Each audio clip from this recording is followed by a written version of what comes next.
Here's more wrestling news for May 17th, 2022, and your headlines for this afternoon include former WCW wrestler accuses JBL of trying to end his career, Ric Flair confirms he will wrestle this year, names iconic opponent for final ever match, Cain Velasquez refused bail for the second time following attempted murder charge, WWE Performance Center Stalker tries to invade Impact taping, WWE Hall of Famer says backstage politics is keeping him from a second induction, Rikishi is throwing his weight behind The Rock's potential US presidential run, Young Rock to compete head-to-head with Smackdown this fall, and more. We are kicking off with John Bradshaw Layfield, who is in the WWE Hall of Fame thanks to his lengthy career and impressive title collection, but that's not the only reputation he has. JBL is also known as a bully by countless people who harassed and hazed talents when he could, and now another name has made a major accusation against him. When a fan on Twitter shared an excerpt from Hardcore Holly's autobiography detailing a time Bradshaw tried to bully Steve Blackman, Buff Bagwell commented, saying that he attempted to end his career during a dark segment on SmackDown. Bagwell didn't explain how JBL allegedly tried to end his career, but Buff joins a lengthy list of wrestlers, including the Blue Meanie, Edge, and the Hardy Boys, to speak out against the former WWE champion.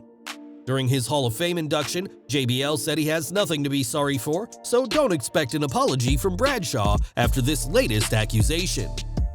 In 2011, Ric Flair had his last official match, losing to Sting on the September 12th episode of TNA Impact. Earlier this month, Flair was seen in the ring training, fueling speculation of an in-ring return, and now we know it will definitely happen.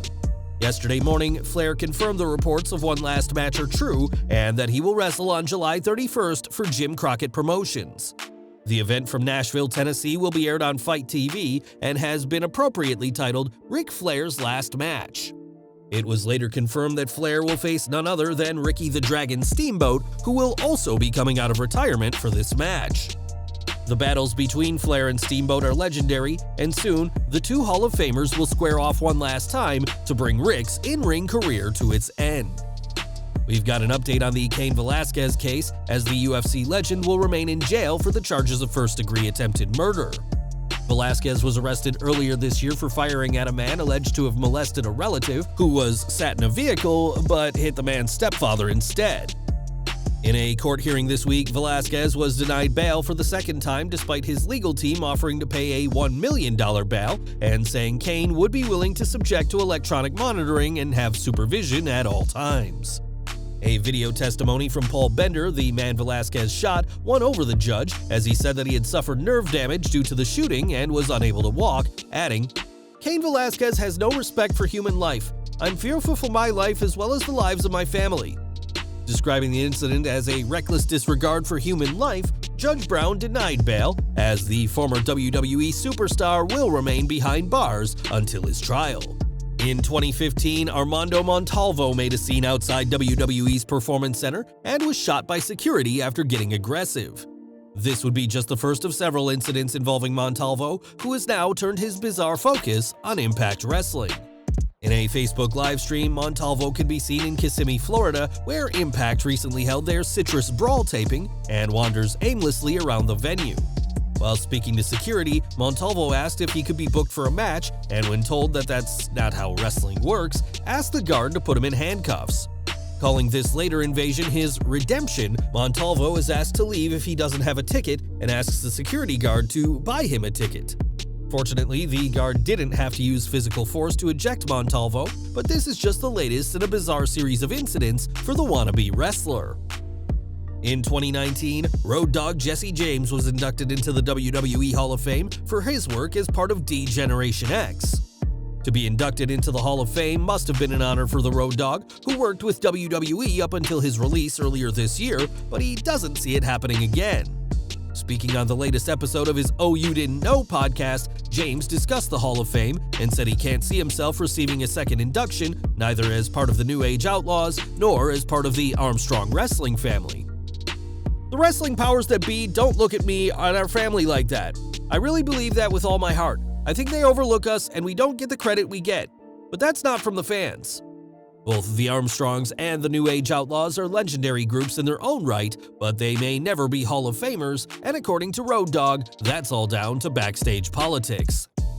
We're entering the world of actual politics now, as The Rock has teased a political run in recent years, saying he's strongly considering running in the near future. Little is known about the Brahma Bull's policy aspirations, though we do know that he came out in support of President Joe Biden in 2020, and now he's received a very literal large endorsement. Speaking on Bally Sports, WWE Hall of Famer Rikishi spoke about his cousin's potential presidential campaign and is on board with the idea of President Johnson. "I'm voting for him. I don't know about being the vice president. I'll be voting for him though because I'm not the political cat, I'm just a cat who supports the people." On NBC's Young Rock, the show is told in a series of flashbacks as the Brahma Bull, who in the show is a presidential candidate, details his life, and time will tell if the White House truly is the people's house in a few years' time. And we're ending with more from The Rock, who is preparing to lay the smackdown on SmackDown. In NBC Universal's fall lineup presentation, it was announced that Young Rock is moving to Friday nights for its third season and will air at 8:30 p.m. Eastern. This puts the show up against SmackDown's second of 4 half-hour time slots, and with the hit series documenting The Rock's rise to superstardom, averaging more viewers than the Blue brand, this could certainly be bad news for WWE. Well guys, that's our news for today. Please share your comments below. Also hit the like button, subscribe to our channel, and hit the bell icon to receive all notifications. And as always, thanks for watching.